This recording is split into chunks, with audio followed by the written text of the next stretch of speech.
Auzu billahi minash shaitanir rajim. Bismillahir rahmanir rahim.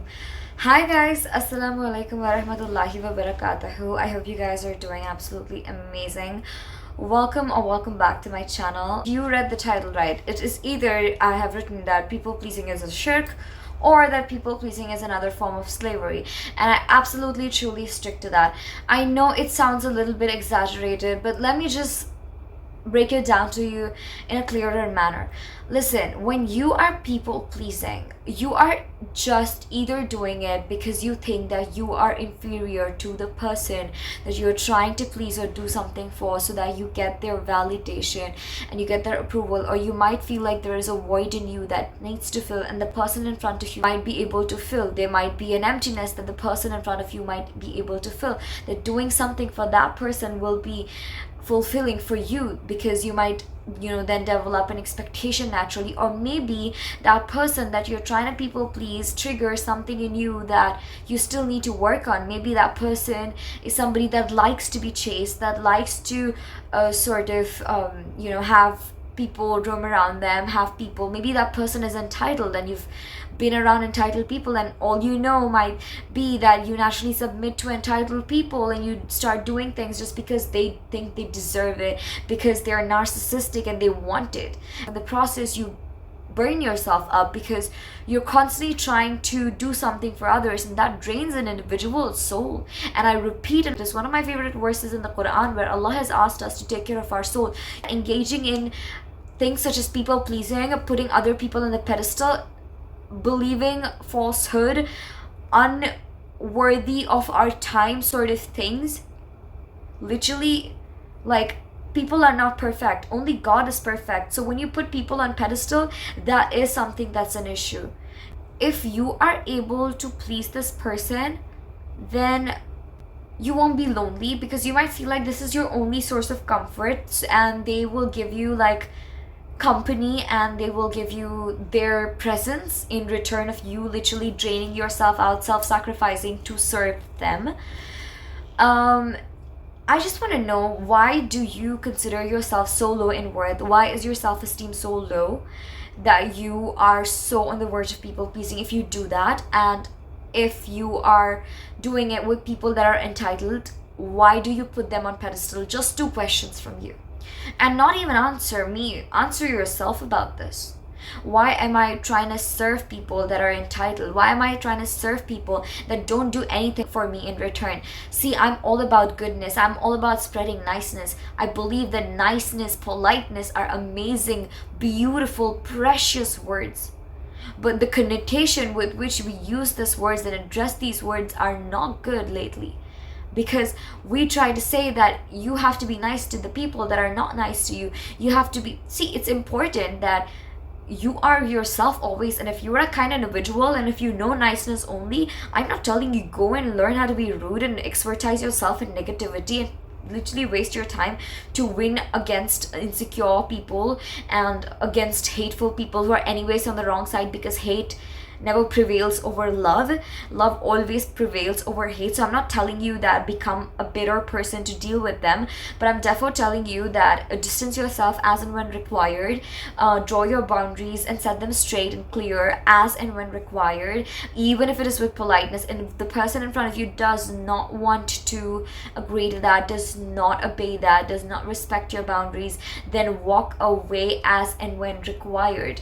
Distance yourself. In Islam, we're supposed to maintain the ties of kinship and be of help to the fellow ummah and even neighbors. And I'm saying do it, but don't abase your own whole worth on how they then treat you. If you want to do something, do it for the sake of Allah. If you want to help people, yes, we should be of help to the ummah, and I'm all about it, and I'm all about kindness, but don't contaminate such beautiful words. Don't contaminate them by doing it for people that are entitled. There are people that are in need of help, that are in need of donation in Palestine, in Sudan, that are suffering.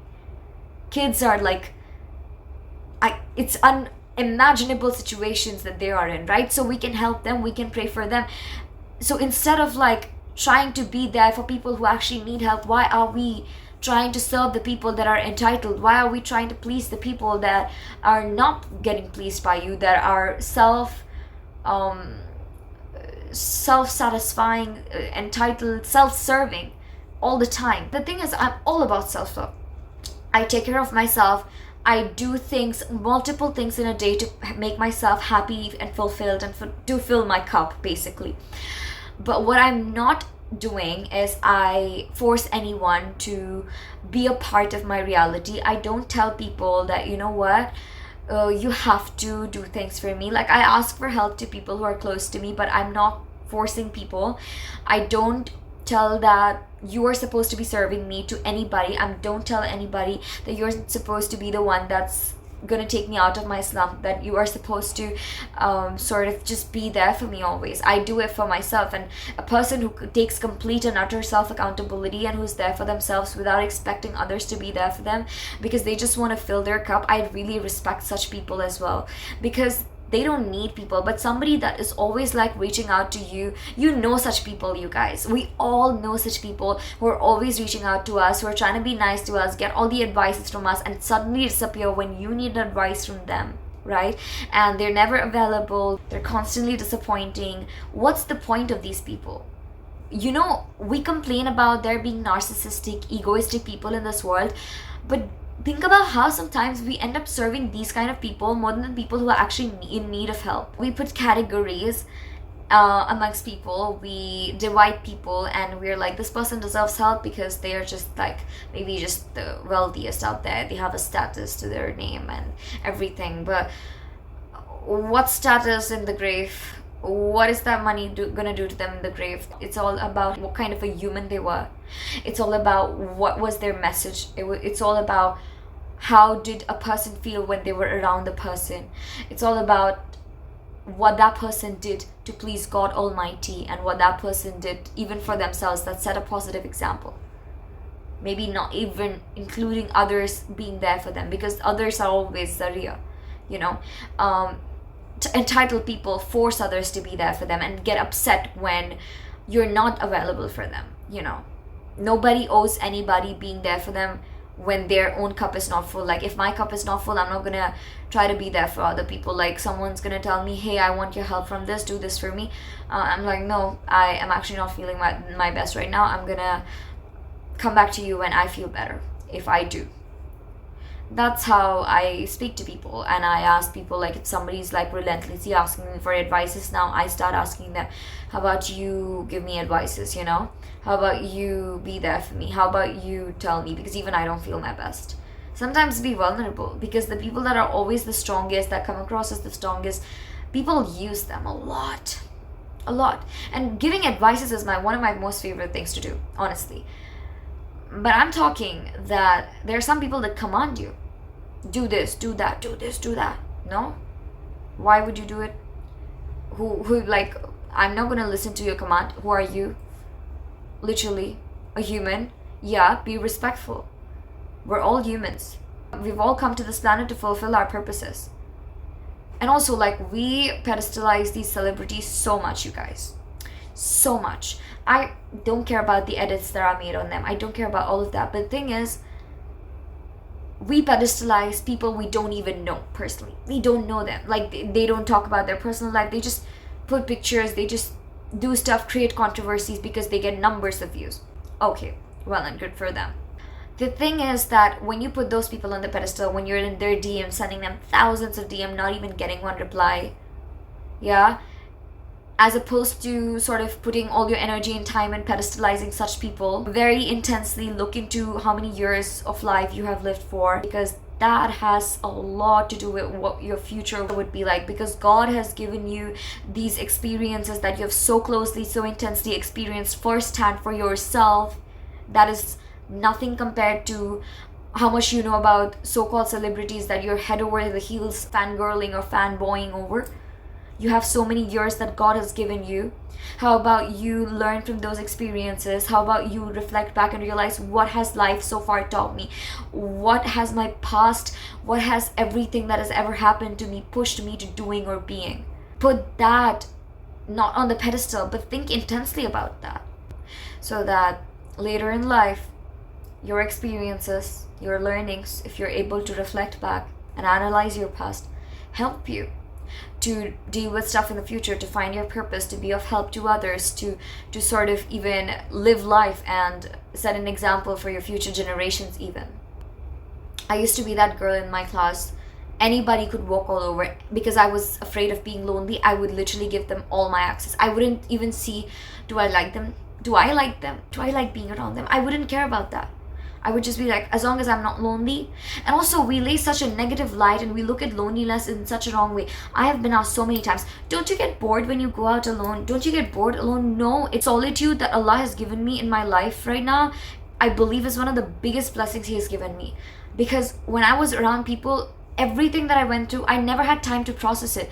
But this solitude allows me to process my past so deeply that I actually understand and get closer to fulfilling my purpose, alhamdulillah. And I even get closer to getting to know me and doing things and taking steps for my own betterment that, you know, I should have taken way back. I mean, if I would have just come to terms with what happened in my life and if I would have learned from those lessons. But it's now that I've woken up, it's now that I'm like, mind has like, you know, come to senses, that I've realized that actually this is what I learned and this is what I want to do in my life. The time that you waste in constantly trying to be there for somebody who doesn't care about you, who doesn't give you any attention, who doesn't care about how you feel, how about you devote that time into self-reflecting, healing your traumas, understanding your triggers, healing them, loving yourself. I'm all about being there for each other as humankind. You know, it's depriving to your soul of great satisfaction when you are not able to be there for others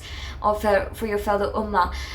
However, I do believe in fulfilling your cup when you have that time to, when you have that privilege to. Astaghfirullah, may Allah give us all that privilege to be able to fill our own cup before being there for other people. Ameen, summa ameen. The people that you look at sometimes and you're like, this is such a traumatized person, this is such a limited person, this is such a cultural person, generally these people have been the most traumatized. They have not been able to process their emotions. They've been the most hurt. They've been treated the worst at the younger years of their life, and they're projecting because they were not born negative. Babies, you see them. Do you ever see a baby and you think this person's negative and this person's not? No. You love babies because babies are love. They're born with love. The world contaminates them. The only thing I'll tell you now that differentiates negative people from positive is you just decide, how am I going to use my past negative experiences to my advantage in my future, and whether or not you're going to heal yourself and you're going to get into that self-love journey, and whether or not the lessons that you've learned from your past, you're going to put them into application in future or not. That's that. That's why you're not supposed to people please. And also, the more you people please, the more you please Allah subhanahu wa ta'ala, the more you end up displeasing a whole portion and bunch of people, meaning you end up rejecting a lot of non-mahrams without any hesitation, because you know you're being rewarded for it by Allah for ignoring the opposite gender and for following His command. You go against your family's cultural values and you might have to voice it out, and so your family is sort of making you the black sheep, or your family is just not understanding you, and there's a back and forth there, and there's a test over there. And now even in your relatives, there are a lot of people who gossip, and you know, you not wanting to go and sit amongst people who gossip in your relatives or who put others down and who are boastful and are prideful. You avoid that. So even then it's sort of not normalized in certain cultures, like even for mine, and then even that is considered an act of rebellion. So like, be that rebel as long as you're pleasing Allah. So when you're pleasing Allah, you end up displeasing a lot of people, a lot of them, because, and those are negative people. Those are people that are in haram relationships, that have triggers, that don't want to self-reflect. We're all in a journey, but you need to understand that you will not please everyone at the end of the day. No matter how hard you try, there will always be someone who will not like you. There will always be someone who will hate you, not because you are bad, you're amazing, but because it's a them issue. Don't take it personally. Yeah? End your people-pleasing era. Get into that zone of loving yourself, being there for yourself, and then being there for people. Have you ever noticed that when you might have probably been your happiest, that you end up being happier and nicer to people around you because your cup is so full, you're such a whole at that time, that you just feel like spreading out the happiness to others, extending that happiness for others, especially like your loved ones, because you feel so happy from within. And that's what I'm saying, that as long as you keep pouring your cup and doing things that make your soul feel satisfied, offering 5 daily prayers, doing zikr of Allah, doing ibadat, connecting with Allah, healing yourself, creating a safe space to sort of vent out your emotions. When you do all of that, then you naturally become nicer, you become more full of love, and you become like a charged battery now that you're able to help people. But when you're drained and your cup is empty, and when you have so many traumas and all of it to deal with, chances are what comes out of you, even when you're trying to be there for people, is not as real. So take that break, take that leap of faith in you, take some time off from social media, from people, from crowds. It's okay. You need time to process. Allow yourself to be developed and molded. We're a work of art and a worker in progress at the same time, and that will be the case until we leave this world. I've been born as a work of art because Allah has made me, and I will be a work in progress for myself, for my growth, till I've left this world, because this world is a test. Okay, that's about it, brothers and sisters. I hope you liked this video. I hope this video benefits you guys. If it did, do hit the like button, share this video, and subscribe to my channel for more such videos in the future, inshallah. Until next time, all of you all take care, and Allah Hafiz, Biman Allah.